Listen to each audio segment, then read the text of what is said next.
guys, Scott Solari here with RealSync. I am super excited to have a guest and a partner of RealSync on, Michael Kilner of Agent CFO. And I'm real excited to have this conversation again because of knowing what I know and working with so many real estate businesses and so many of your businesses over the years. I know how important what Michael's going to talk about today is for your business and for your bottom line, to be more profitable, to be more secure, and to have basically more visibility in what's actually happening in your business and pulling the right levers at the right times because you know what's going on with your money, right? So, Michael, thanks so much for being here, man. I appreciate it. I'm super excited for this conversation. Thanks for having me on, Scott. It's great to be here. Yeah, absolutely. So, I want to start. If someone's watching right now, they're going to want to know, like, why should I listen to Michael? Like, what does he know? What's his experience? What's his background? Yeah. How'd you get into working with real estate teams to support them with their finances? Yeah. So, I mean, I think like so many folks, I never thought I would be in real estate or in a real estate related industry. But it just happened that the stars aligned and I found this industry and I love it. So I started working for my brother's real estate team, maybe a little over a decade ago.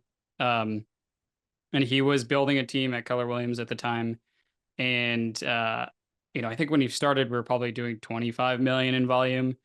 And, I helped him build the team up to 60, 65 million in volume, with a lot of agents. And during the time that I was with him, we were at Keller Williams. There was a time when we started an independent brokerage and then saw that through selling that independent brokerage to another company. And then after that, I went into working with real estate teams full time, right? So I basically said, okay, I understand operations. I understand finances. I have a tax background as well. So I'm an enrolled agent with the IRS. So similar to a CPA. And I said, okay, how can I use these skills for an industry that I know really well? And that turned into Agent CFO, right? So that is working with real estate teams, doing the basics like bookkeeping and payroll, and then more advanced stuff like fractional CFO work, consulting, budgeting, building KPI dashboards, things like that.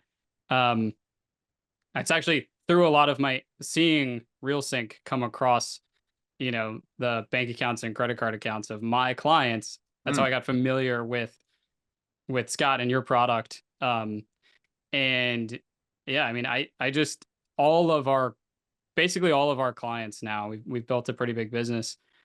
All of our clients are in real estate. They are real estate teams, a couple of independent brokerages, some solo agents.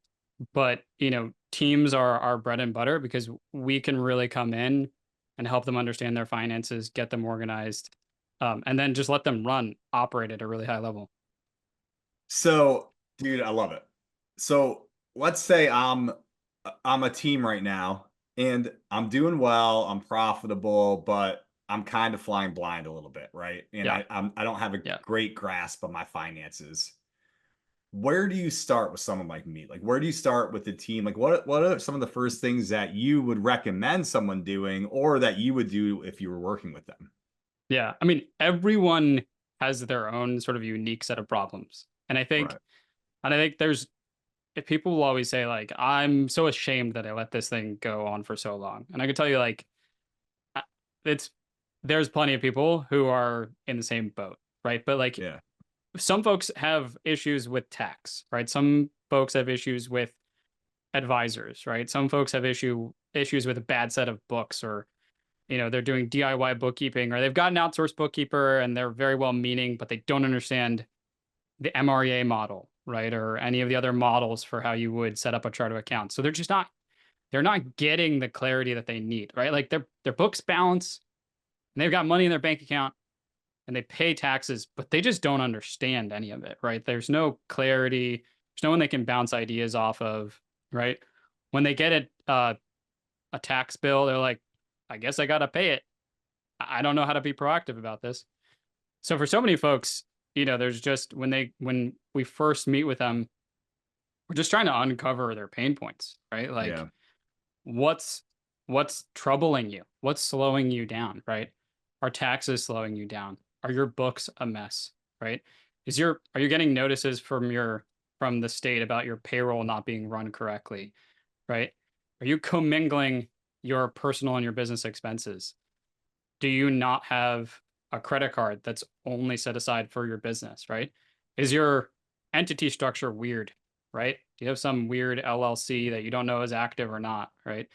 Um, there's so many things that could be wrong, I'm right? overwhelmed just listening to There's so many things that could be wrong, you. but that's the thing, right? It's just saying, okay, it's all right. Wherever you are, there's a solution, right? Like there's there wherever you are, there's a solution. Like we can get you back to where you need to be, and then start to build a real foundation out of it. But um, I think the thing that happens is people get so overwhelmed Yeah. and they just say, I'm beyond help, right? Right. Like I'm not gonna get help because I'm beyond help. Well, I can tell you, like, we've seen it all.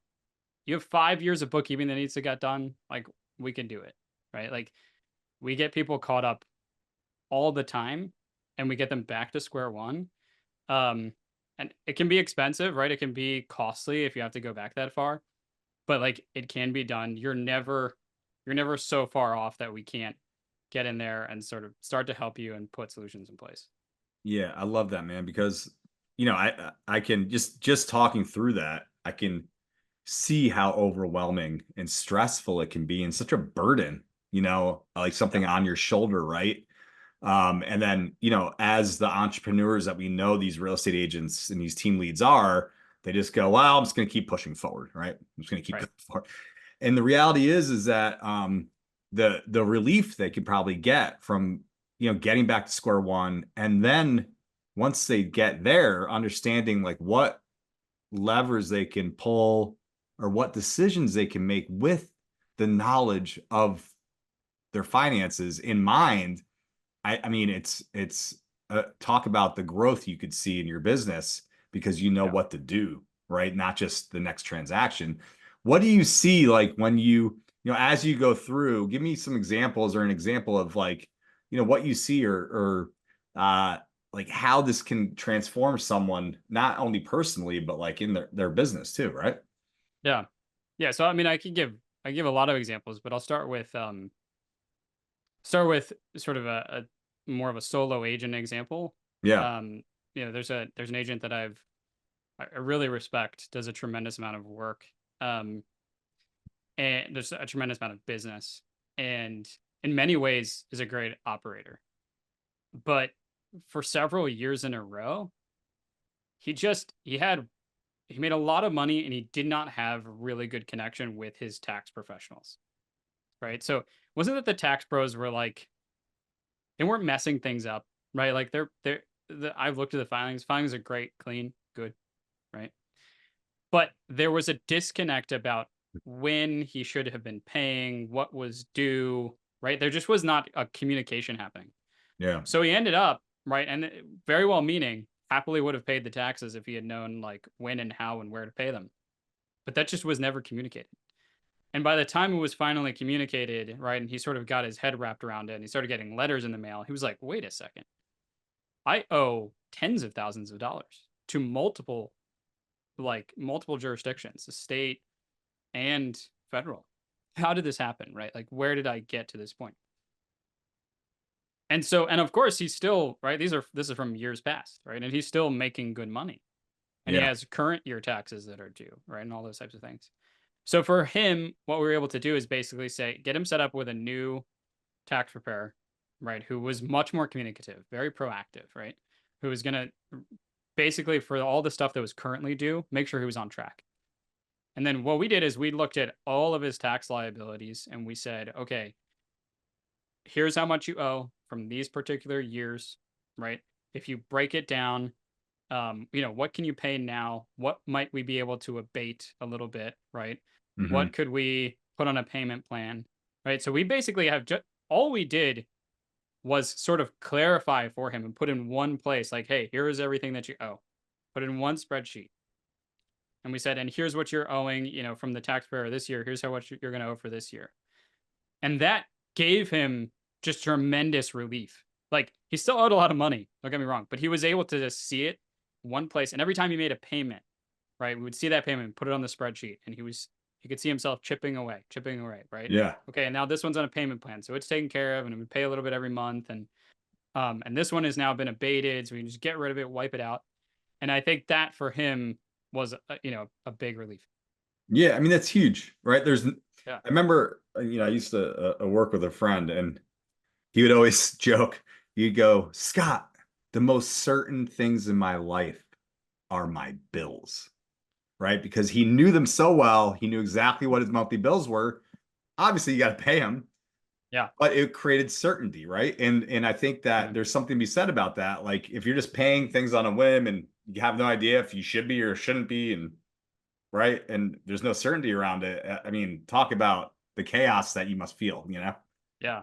No, yeah, exactly. And so that's what we're trying to do is we're trying to just trying to bring clarity to people, right? Just through structure, bring that clarity that they feel like, okay, I understand the problem and now I can attack it, rather than not even knowing what the underlying problem is or where do I go for help. So, and then another example, right, is it's more of what we do kind of consistently. That's sort of an extreme example, a one Yeah. off, but what we do more consistently is we help teams, right, basically structure their finances correctly. So, we took on a really large team last year, in the beginning of last year, and kind of the same story. Like, I looked at their books, and everything balanced, right? Like, it all reconciled.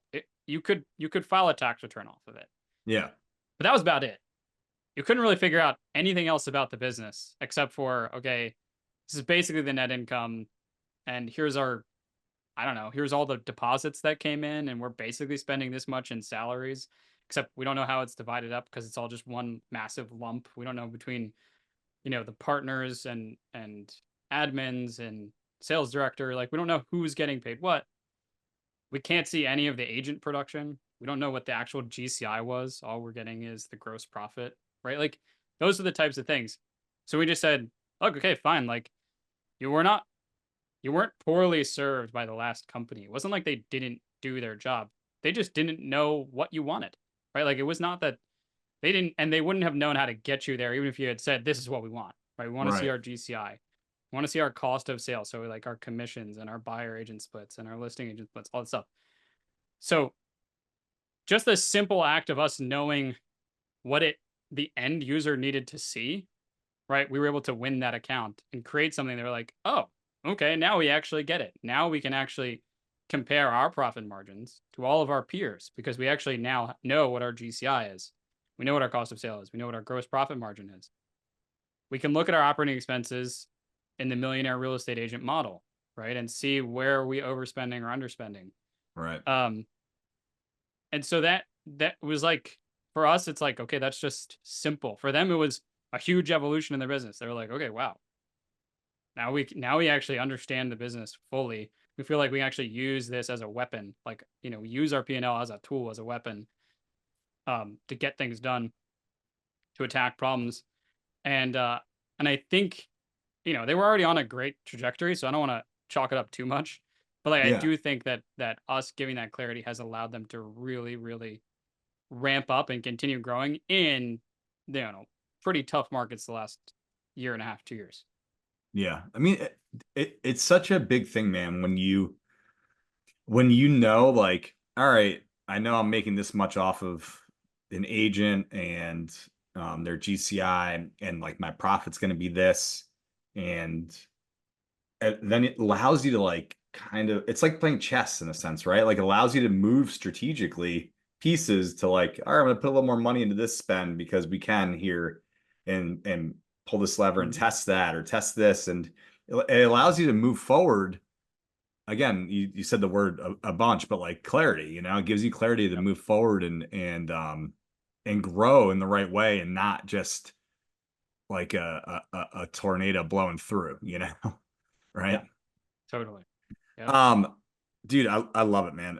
It just, it makes so much sense. So let's talk a little bit about some of the specifics that you see, kind of people dealing with when it comes to like, P&Ls and like the way that they like view, their books and like, I mean, like there's so many stories about like, you know, are you are you a team leader that's doing production still? Like, are you paying yourself a salary? Like you're paying your other employees? Like some of these nuances. Let's talk a little about that and like what maybe someone, depending on the stage of their business, what they should be looking for or paying Yeah. attention to, right? Yeah. Yeah. So I think there's I think the first thing to realize is that yeah, at different stages of the business, you are just going to need different things, right? Yeah. So when you first start out and you're just a sole proprietor, right? Right. Or maybe you're a single member LLC, which is essentially the same as a sole proprietor from a tax standpoint, right? Like you don't need a lot, right? You need to Yeah. like you could probably get by for a while that way, right? And there are people who do that.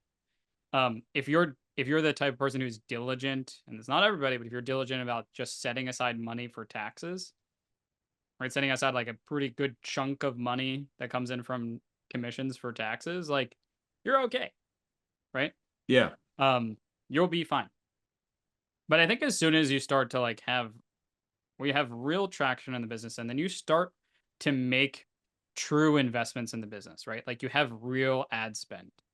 You have big, subscription costs, right? So for your like for all of your technology infrastructure. Um, when you have maybe an outsourced transaction coordination company or a virtual assistant or a real assistant, right? Like Yeah. those are all the types of things where like, okay, now I really got to know because I have a certain amount of money that is basically right. It's a bill, like you said. It's certain. It's coming due.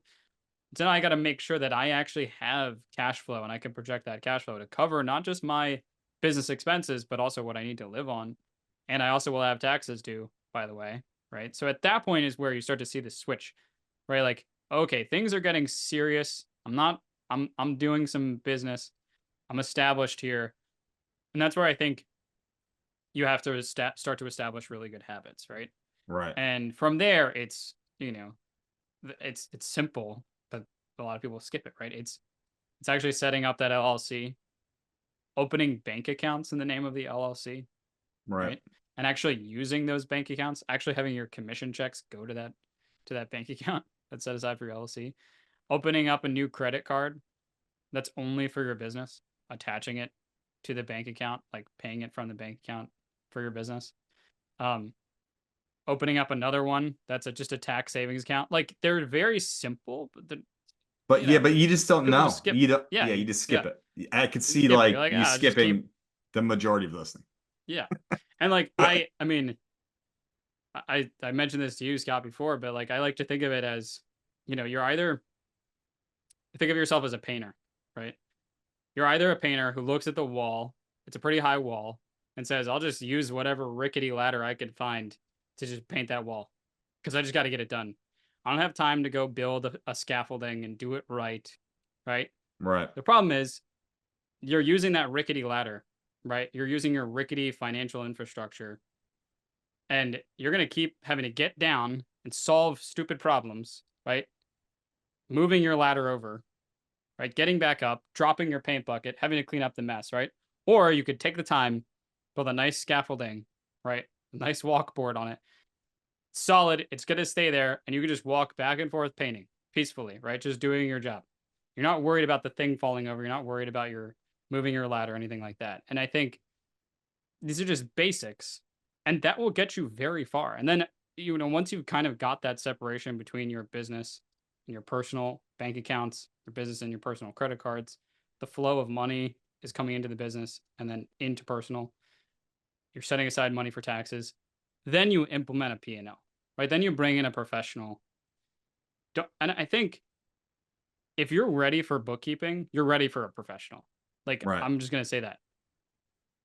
QuickBooks, right? Like they want to talk out of both sides of their mouth. They want to tell you like, hey, bookkeeping is a completely DIY, activity, right? They make everybody believe that. And at the same time, they'll pat all the accountants on the head and be like, "We really love you. We need you," right? So they're talking to everybody, and they're trying to say everything to everybody, when the messaging should be, bookkeeping is not really a DIY activity unless you really, really understand it, right? And if you can do it at that high of a level, maybe that should be your business, right? Right. Um, but it's not a DIY activity. You got to find a pro. You got to vet the pro, right? You got to make sure they actually know what they're doing, right? A great way to find out if a bookkeeper knows what they're doing is you go and ask a tax pro, who you probably should have gotten already, right? A good accountant, someone solid who does tax prep. They're not always going to be the same. Many times they're not. Bookkeeping, tax prep, kind of two different disciplines. Right. Go and ask your tax pro, hey, who do you know who does good work? They know the bookkeepers who give them clean, tax-ready financials where things reconcile and stuff balances, and the balance sheet doesn't have skeletons hanging off of it, right? Right. And they know the ones who they're like, yeah, this is total crap. Like this, I have to bill you double to make Yeah. any sense of this. They'll know. They'll know right away, right? And they'll say like, yeah, this guy is good, right? This gal is good. Like, go with them. Um, you gotta vet them. You can't just be like, yeah, okay, you say you know bookkeeping. Um, well, how do we know that you know what you're doing? Look at the reviews. Make sure that they're legit. Um, and then I think you gotta keep upgrading that financial structure, right? You gotta keep building your scaffolding, right? So as the business grows, as you have more profit, as you have more employees, more risk, your needs will change, right? You will need potentially a better tax preparer, right? Someone who's super proactive about actually meeting with you multiple times a year to talk about your tax situation, right? Yeah. You're probably going to need a financial advisor. I know they're not for everybody, right? I know there's kind of a sort of the same thing, like, whatever, I'll just open up a Betterment account or Wealthfront account or something, right? I'll just do it all on my own. Well, good financial advisors are worth their fee, right? And helping you get the right returns, making sure you're not messing things up, right? So good tax advisor, good financial advisor.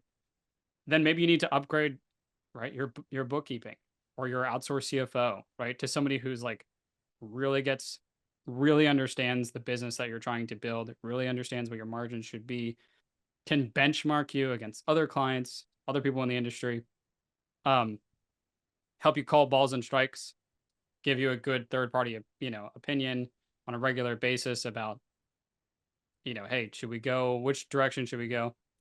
And you're just gonna have to keep upgrading, and don't be afraid to upgrade.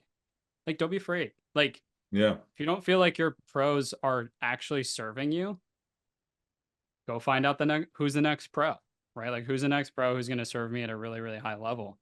Um, and you got to do that sort of with every aspect of your life. But yeah, don't be afraid to go and like they're part of your team. You don't want you fire bad employees, right? Yeah. Or underperforming people, or just people who don't want to go to the same places you want to go.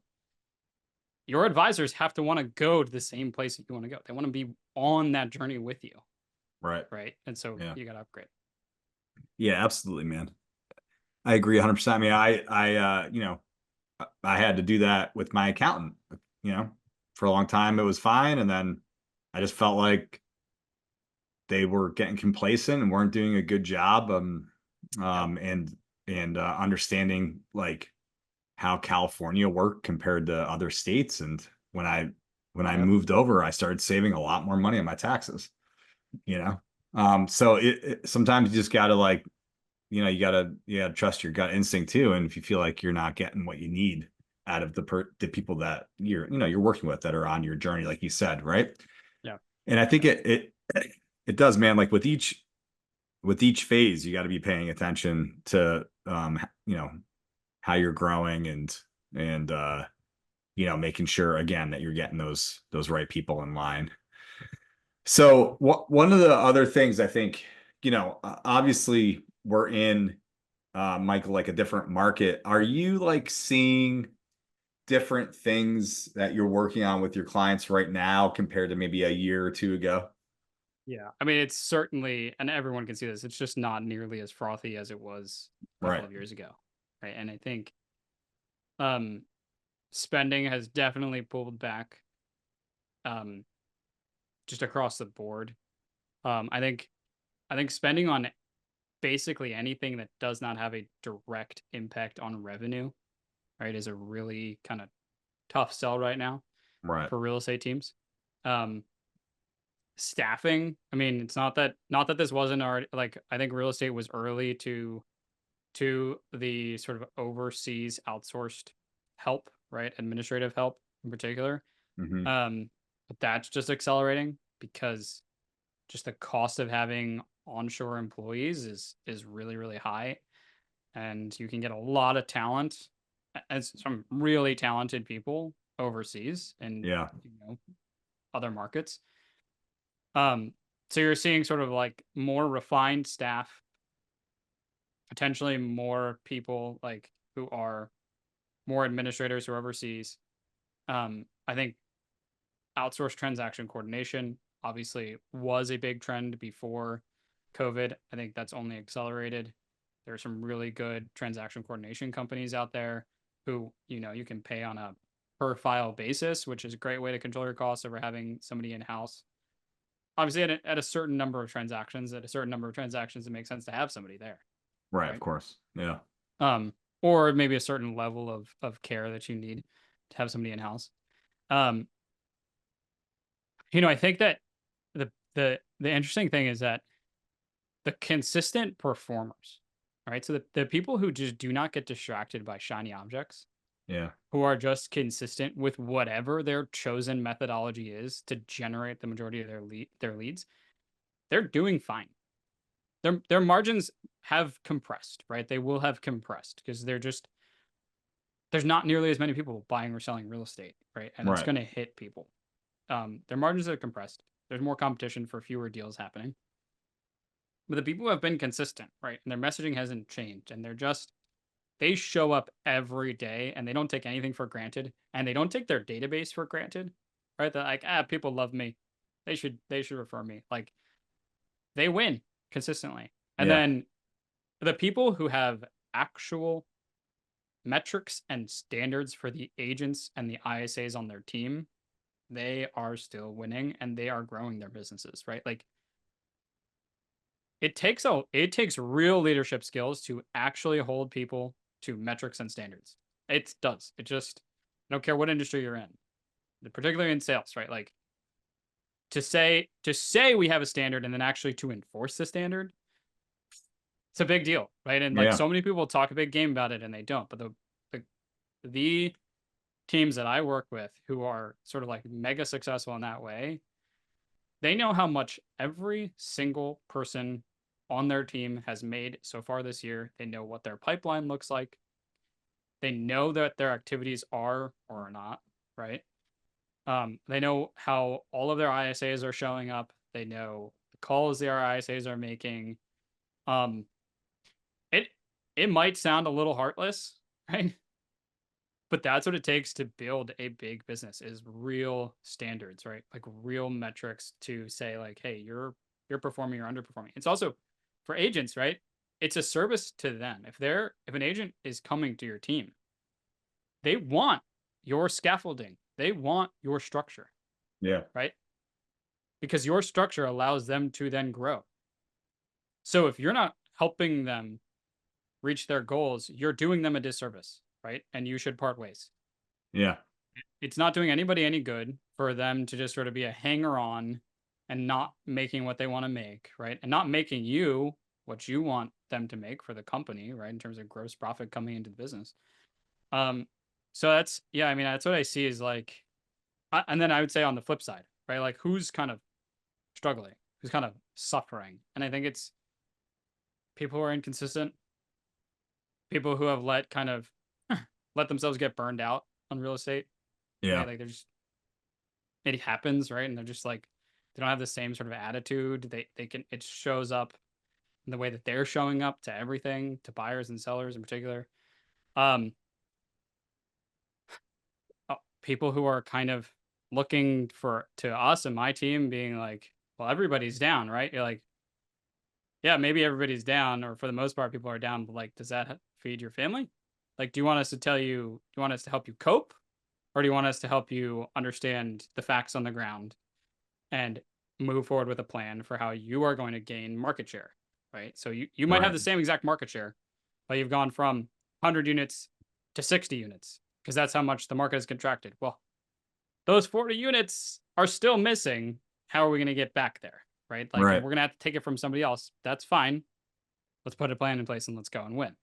So Yeah. I'd say that that's where you're seeing like sort of the struggle is like there's just attitudinally, people are showing up, just getting burned out from real estate over the past years. Yeah. I mean, I agree with you. Like the teams that we work with haven't gone anywhere, and they're still, you know, on these plans, right, and functioning at a high level, and yeah, they're trying to take more market share, right, Mhm. and hoping all of the agents that are, let's be honest, terrible and shouldn't be in the business in the first place, and we're just making money because they were lucky in a market and they don't know what they're doing, are going bye-bye out of the industry, thank God, right? And if it wasn't such a money grab by all the MLSs in the states to give real estate agents licenses for taking a third grade level test, which is ridiculous, then we wouldn't Yep. be necessarily in this situation, and real businesses would be controlling the market share and doing all the transactions, which is what I think most people that are serious about real estate want anyway. So Yeah. yeah, man, I'm with you. And I think, hopefully this clears away some of the skeletons, as you said earlier, and gets rid of some of the people that shouldn't be in the industry in the first place. But if Yep. someone that's watching still, and obviously we'll have some links in the email, in the newsletter, and in the posts that we put out. But if someone wants to get in touch with you, Michael, and is like, you know what? I feel like I want to take that next step. I want to take that more market share. I want to get things a little bit more dialed in, or maybe they're a mess and they just need help, right? Yeah. But I think for the most that are going to be working with you is like, no, let's level up and find that extra 5% in profit or 10% in profit, and really get things dialed in so that I know exactly what levers to pull to move forward and grab more market share. What should they do? How do they get a hold of you? Where do they go? Yeah. So go to agentcfo.co. Yep. Not .com. Not not not that big of a business yet. Can't buy that domain yet, but we'll get there eventually. But agentcfo.co. There's a contact us page where you can actually just schedule some time on my calendar. And those are time slots reserved for these types of consultations. You know, I I I'll talk to literally everybody, and I want to talk to people because um I'm gonna be able to give value no matter what, whether you decide that, you want to move forward with us or not. I love being able to just point people in the right direction because frankly, like in a selfish way, those conversations always come back at some point to help me later on, right? Like I Yeah. I love being able to sort of give people guidance. And I've told folks like, hey, you're good. Like this is working for you. Stay. Like don't upset the apple cart. Like maybe you tweak one or two little things, but like, hey, you've Yeah. got this figured out. Um, And that's a good thing and too. that's I fine think too. like if they're in a place where you're like, you're good, man, or like if you can go figure this out on your own, go do it, right? Because the Yeah, reality is that if they realize that they really need the support, they're going to come right back and hire you. totally. Yeah, Yeah, and I so love that. we would like to figure out like what are your actual pain points, and attack those. Right. We have standard sort of service offerings because we know that we need to be consistent, build a consistent framework for people, provide consistent reporting for folks. But everyone starts in a different place, and we understand that. And so, first, we kind of figure out how do we attack those pain points. Do you need lots of books caught up? Do you need books that have been done poorly to be you know to be reframed? Do you have a secondary company that you've been neglecting for a while? There's a lot of transactions happening in there. You need someone to take a look at. These are the types of things that these are the problems that we solve, and we solve them very quickly and very efficiently, because all we do is work with real estate companies. Yeah, I love it, So man. Michael, this has been great. I think you've, imparted a lot of knowledge and wisdom, and just good ideas for people to pull from this and realize that no matter how bad it's been, you're not completely lost, and that there's options for you to get things Yep. right and to gain clarity. I love that, and I appreciate being here, man. Thank you so much. And guys, reach out to Michael and Agent CFO. He'll take care of you. Thanks, Scott. Great to be here.